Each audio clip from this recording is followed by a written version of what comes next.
अभी हमारे साथ विनायक निवास हैं जो कल जो है यूक्रेन से लौटे हैं। हम इनसे ही जानना चाहेंगे इनकी जुबानी और इनको क्या क्या दिक्कत का सामना करना पड़ा, कैसे ये आए हैं और अभी जो स्टूडेंट वहाँ फंसे हैं यूक्रेन के अलग अलग शहरों में, तो हम इनसे जानना चाहेंगे चूँकि ये वहाँ से आए हैं, अभी क्या सिचुएशन है ये हम जानना चाहेंगे। जहाँ से हम हैं वो विनित्सा है, जो कि सेंटर ऑफ यूक्रेन में ही है, वेस्टर्न बॉर्डर्स की तरफ कह लीजिए। तो वहाँ कंपैरेटिवली सेफ़ था स्टार्टिंग से भी, अभी भी वहाँ बहुत ज़्यादा खतरा नहीं है। जो epicentre of the war zone है, जो एकदम बीचों बीच जहाँ लड़ाई चल रही है, वो टोटल ईस्टर्न बॉर्डर है। सूमी, खार्किव, कीव भी 80 किलोमीटर दूर है केवल, तो और छोटे छोटे रीजन्स। तो वो जो एरिया है वहाँ कंटिन्यूस बम्बार्डमेंट, वहाँ स्नाइपर्स मौजूद हैं शूट आउट के लिए, और वहाँ से निकल पाना भी बहुत ज़्यादा कठिन है, क्योंकि सबसे जो प्राइमरी टास्क है, जो सबसे पहले करना है वहाँ के स्टूडेंट्स को, वहाँ से निकल के किसी तरह से अपने नियरेस्ट कंट्री के बॉर्डर्स तक पहुँचना है, जहाँ से इंडियन एयरलाइंस की फ़्लाइट, इंडियन गवर्नमेंट की फ़्लाइट्स उनको फ्री में वहाँ से इवैक्यूएट करेगी, मतलब ट्रांसपोर्ट करेगी इंडिया। सुमी एक इलाका है, खार्किव है, कीव है, जो अभी मेजर 900 से ज़्यादा, अभी पता चला वहाँ पे बात हुई हमारी, तो 900 से ज़्यादा लोग खार्की में अभी मौजूद हैं, 600 से ज़्यादा सूमी में लोग मौजूद हैं, जो कंटिन्यूस। अब तो सुनने में आ रहा है कि वहाँ पानी और इलेक्ट्रिसिटी सप्लाई भी कभी कभी कट रही है। अभी वो कह रहे थे पानी की सप्लाई कट हो गई है, जो रात से नहीं आई है, उनके पास वॉशरूम जाने के लिए, ब्रश करने के लिए पानी नहीं है, खाने को खाना नहीं है, अगर वो निकले तो ये डर लग रहा है कहीं शूट न कर दिया जाए उनको भी। वो ऐसा न्यूज़, मतलब ऐसा भी न्यूज़ आ रहा था कि स्ट्रीट्स पे दूसरे कंट्री के लोग जो निकलने की कोशिश कर रहे थे वहाँ से, हो सकता है उनके साथ मतलब जानलेवा किस्म हो सकता है या हुआ है। इस बात की पुष्टि नहीं है, लेकिन हाँ वो कह रहे हैं कि हुआ है या हो सकता है, इसलिए वो निकल नहीं पा रहे हैं डर के मारे वहाँ से। तो जो अभी सबसे ज़रूरी चीज़ है वो यही है कि उनको किसी तरह से नियरेस्ट बॉर्डर तक पहुँचाया जाए। अच्छा, उनको रोमानिया या फिर और भी कोई? रोमानिया तो काफ़ी दूर है वहाँ से, वहाँ रशियन बॉर्डर भी है, वहाँ से स्लोवाकियन बॉर्डर है, हंगरी का बॉर्डर है, तो किसी तरह से वहाँ के नियरेस्ट कंट्री के बॉर्डर्स तक पहुँचाया जाए उनको। अच्छा, जब आप थे और युद्ध स्टार्ट हुआ तो वहाँ पर क्या सिचुएशन थे स्टूडेंट के अंदर, क्या सब फीलिंग आई, आप लोग कैसे भयभीत हो गए, क्या हुआ वहाँ? हम लोग तो वेट कर रहे थे कि वॉर नहीं होगा, हम लोग ऐसा सोच रहे थे कि वॉर नहीं होगा, लेकिन जब ये स्टार्ट हो गया तब ऐसा लग रहा था कि हम भी इसी का हिस्सा बन गए हैं। अब अचानक से इसका हिस्सा बन गए, जो कि बहुत भयानक हो सकता था, लेकिन हम तो तभी काफ़ी सेफर इलाके में थे और हम निकल गए वहाँ पे आराम से, आसानी से। अच्छा, आप हाँ। कहाँ थे यूक्रेन में? हम विनित्सा में थे। वहाँ भी एयर स्ट्राइक हुआ, लेकिन मतलब नहीं के बराबर। जब आप यूक्रेन में खतरे में थे तो क्या आपने भारतीय एम्बेसी से कांटेक्ट नहीं किया था? कंटिन्यूअस हम लोग कॉल कर रहे हैं, कंटिन्यूअस कॉल कर रहे थे भारतीय एम्बेसी को, किसी तरह भी ऐसे सुपीरियर एडवाइजर्स के, मतलब सुपीरियर्स के पास पहुँचने की कोशिश कर रहे थे, जो हमारी मदद कर सकते हैं, जो भी ऐसा लग रहा था कि वो हमारी हेल्प कर सकते हैं, वहाँ तक पहुँचने की पूरी कोशिश कर रहे थे हम लोग। उनको कॉल कर रहे हैं, उनको ट्वीट कर रहे हैं, उनको टैग कर रहे हैं, रिस्पॉन्स नहीं आ रहा?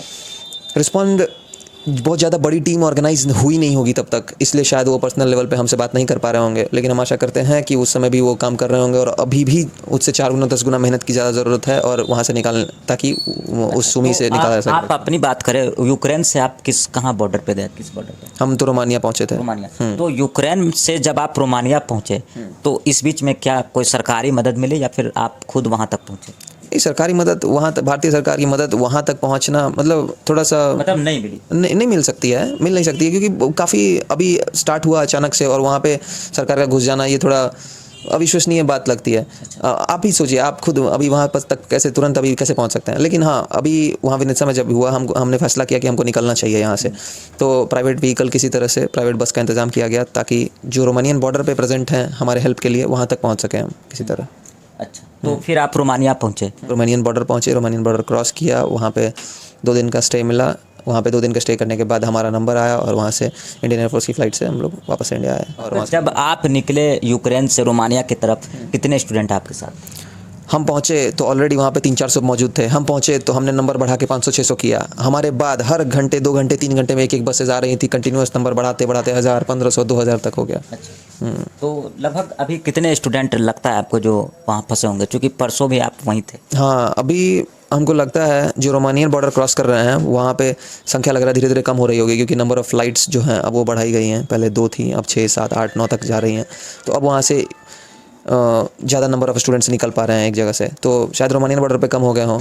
लेकिन वही ये बात है, हम बार बार कहेंगे, सुमी और खार्किव जहाँ पे बच्चे फंसे हैं। आज भी वीडियो आया है, कल भी आप जैसा पता चला न्यूज़ चैनल पे कंटिन्यूसली वो ब्रॉडकास्ट कर रहे हैं कि वहाँ के स्टूडेंट्स बीच बीच में वीडियोज़ भेज रहे हैं।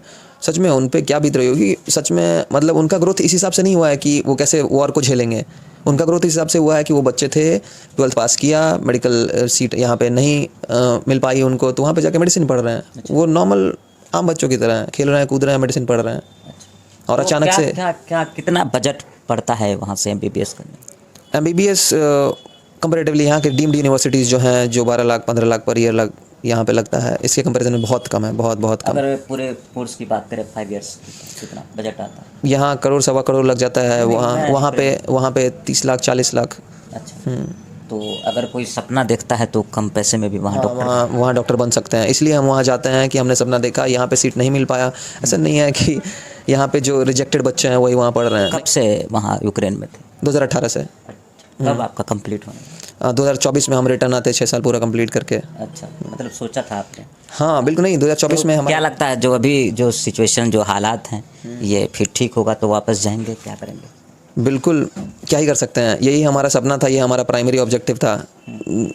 सच में 6 साल बहुत लंबा समय होता है किसी भी चीज़ को देने के लिए, तो हमने ये मन बनाया कि हम 6 साल देंगे, MBBS करेंगे, डॉक्टर बनेंगे। तो वो सपना अभी भी है और अभी भी हमें विश्वास है कि सब कुछ ठीक होगा, वहाँ वॉर जल्दी ख़त्म होगा और वापस से यूक्रेन अपने आप को बिल्डअप करेगा और हमारी पढ़ाई वहाँ पे होगी। तो अंतिम सवाल आपसे करना चाहेंगे कि अभी जो बच्चे वहाँ फंसे हुए हैं, सरकार को, केंद्र सरकार, राज्य सरकार, जो जिला प्रशासन है, उन्होंने भी कहा है कि हमें ऐसे बच्चों के लिए सूचित करें, तो उन्हें क्या आप कहना चाहेंगे? जो सबसे इम्पॉर्टेंट टास्क है वही है कि वहाँ के बच्चों को किसी तरह एस्कॉर्ट करके नियरेस्ट बॉर्डर तक पहुँचाया जाए, जो कि एक आम आदमी के सीमा क्षेत्र से बाहर है, उनके कार्यवाहक क्षेत्र से बाहर है, कार्यकाली क्षेत्र से बाहर है, वो लोग नहीं कर सकते। एक आम आदमी एक गवर्नमेंट कॉन्टैक्ट बना के, चाहे प्राइवेट कॉन्टैक्ट बना के बॉर्डर तक पहुंचना बहुत मुश्किल है, काफ़ी मुश्किल है। तो हम आशा करते हैं कि भारत सरकार इस बात पे ज़्यादा ध्यान दे कि कैसे उनको नियरेस्ट बॉर्डर तक पहुंचाया जाए। इस बात पे भी ध्यान दे किसी तरह कितनी जल्दी से जल्दी उनको सुमी और खार्किव से निकाल के नियरेस्ट बॉर्डर तक पहुँचा के वापस लाया जाए वहाँ से। अभी हमारे साथ बात कर रहे थे विनायक निवास, जो मधुबनी से हैं